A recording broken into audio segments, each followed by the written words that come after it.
ازيكم يا حبايب قلبي، عاملين ايه؟ انا دلوقتي طبعا في خطوبة بنت اخويا.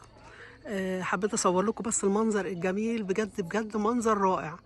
يعني قد ايه انا مبسوطة من المنظر ومش قادرة اقول لكم هو جميل ازاي في الحقيقة، يعني طبعا غير التصوير. بص المنظر تحفة. احنا طبعا فوق جبل يعتبر كده، بس للاسف البتاع المبنى ده مداري اللي هو قدام مني، يعني لو غير كده كان هيبان اكتر. ايه رايكم بقى؟ حابه اعرف رايكم في جمال النمسا. حلو قوي قوي. جمال ده. طبعا انا لو طايله انزل بس شويه كده عشان اصور لكم، بس للاسف هنا يعني حته نزلايه، مش قادره بصراحه انزل عشان اصور المنظر ده. طبعا هي تعتبر ارياف. احنا في لايبنتز دلوقتي يا جماعه. بصوا مكان اسمه لايبنتز. بص الجمال. دي طبعا تكعبات عنب زي ما انتم شايفين كده. بص المنظر، بص منظر الجبل من بعيد.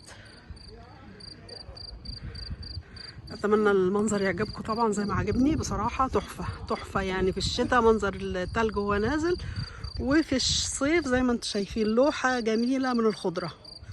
حاجه حلوه قوي.